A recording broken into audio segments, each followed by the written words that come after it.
honestly, I'm tired of being stuck inside this home. I'm going to take a stand for women's rights. Hello, guys. We're going to be going over women's rights in our project. First, we're going to go over the cult of domesticity. The cult of domesticity isn't actually a cult, it's just a word used to describe the system of subjugation. The cult of domesticity supplied middle and upper class women with specific gender roles that would lock them inside their homes. This class system limited women's education and working ability outside their homes during the 19th century, but it also gave them a strong role inside their homes. Women were assigned the role of raising good, politically sound children and taking good care of their husbands. Although it allowed women to have a stronger role in the home than men, it usually restricted their roles outside the home. Anytime a woman could not be a part of a home due to low class or inability to keep a stable marriage, etc., women were forced into work to provide for themselves and their family if they had any kids. They were also labeled as unpure, fallen, or fatally flawed. Certain privileged women used their privilege to speak their voice or to find groups of other women who also shared the beliefs on public issues regarding women. On July 19th and July 20th of 1848, the Seneca Falls Convention was held in Seneca Falls, New York.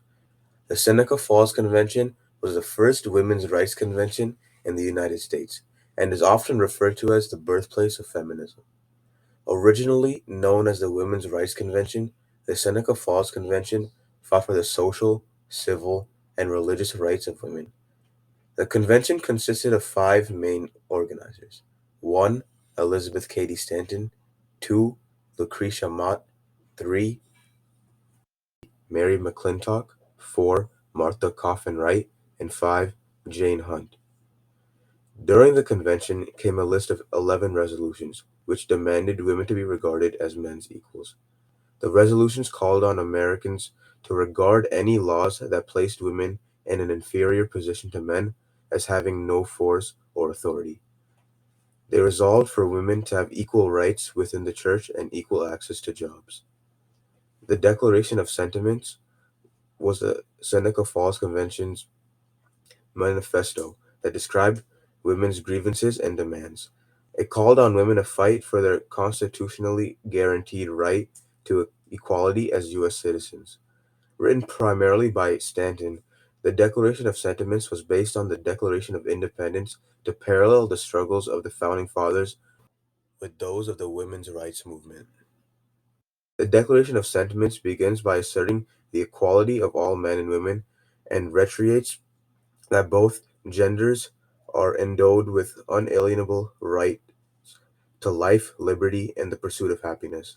It argues that women are oppressed by the government and the patriarchal society of which they are a part of. The text then lists 16 facts illustrating the extent of this oppression, including the lack of women's suffrage, participation and representation in the government, women's lack of property rights in marriage, inequality in divorce law, and inequality in education and employment opportunities. The document insists that women be viewed as full citizens of the United States and be granted all the same rights and privileges that were granted to men. In conclusion, the Seneca Falls Convention established the beginning of a long battle for rights amongst women. Susan B. Anthony, one of the most visible leaders of the women's suffrage movement, she was born on February 15, 1820 in Adams, Massachusetts. She was inspired by the Quaker belief that everyone is equal under God, which caused her to fight for women to have equal rights. In 1851, Susan met Elizabeth Cady Stanton, and they worked together for 50 years to give women equal rights. She traveled the country giving speeches that demanded that women had the right to vote. Susan and Elizabeth co-founded the American Equal Rights Association, and in 1868 they became the editor of the Revolution, the official paper of the association, which helped spread the ideas of equality and rights for women.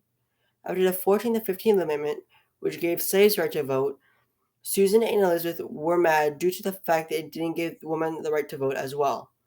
They created the National Women's Suffrage Association to push for an amendment that gave the woman the right to vote. In 1872, Susan voted and was tried and fined $100, which caused many people to be angry, and this caused more attention to be brought to the suffrage movement. In 1876, she led a protest at the 1876 centennial of our nation's independence. There, she gave a speech called the Declaration of Rights, which was written by Elizabeth and Matilda. In 1888, she helped merge the American Equal Rights Association and the National Women's Suffrage Association into the National American Women's Suffrage Association. She led this association until 1900, and she died in 1906, just 14 before the 19th Amendment was passed, which gave the woman the right to vote. Elizabeth Cady Stanton was an American writer and activist who was a leader of the women's rights movement in the U.S. during the mid to late 1800s. She was the main force behind the Seneca Falls Convention, the first convention to be called for the sole purpose of discussing women's rights, and she was the primary author of its Declaration of Sentiments. Her demand for women's rights to vote generated a controversy at the convention, but quickly became a central tenet of the women's movement. Stanton's reform gained more rights for women by allowing them to leave marriages that were harmful to them, their children, or their economic well-being. Her unwavering dedication to women's suffrage resulted in the 19th Amendment to the Constitution in 1920, which ultimately granted women the right to vote. The Grimke sisters were two prominent activists for abolition of women's rights. As they were known, they grew to despise slavery after witnessing its cruel effects at a young age. At the age of 12, Sarah became a godmother to her baby sister Angelina, promising to guide and direct this child in the right direction. There, she encountered members of the Society of Friends, or Quakers, who helped her care for her dying father. After her father's death, she returned to Charleston, where her fierce feelings of opposition to slavery quickly renewed. Sarah converted to Quakerism and moved to Philadelphia in 1821. By 1829, Angelina had also become a Quaker and decided to move north to be with her sister. The sisters' conversion to Quakerism and subsequent movement to Philadelphia made them virtual outcasts in the South. They also found themselves at odds with many Northerners after William Lloyd Garrison published a personal letter Angelina wrote to him in The Liberator. Although Sarah and Angelina did not attend the first women's rights convention held in Seneca Falls in 1848, Sarah received an invitation to the event from Elizabeth Cady Stanton. Now we're about to take you into a whole different dimension. Too legit.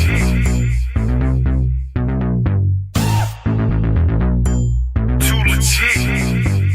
The cult of domesticity, yeah, that third ring, the 19th century. Limited women inside their homes, did not let them work to their best ability. Limits in their education, it was segregation that anybody could see. So some women had to stand up for their own rights, like Susan B. Anthony.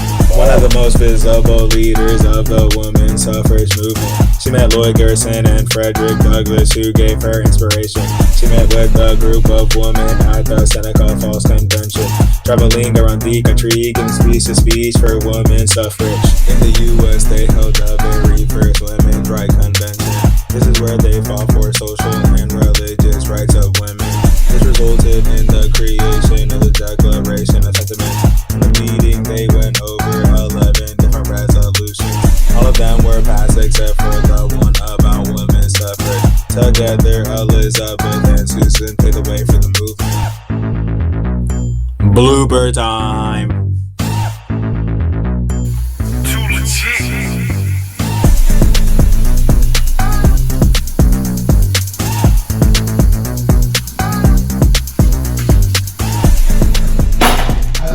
I'm tired of this.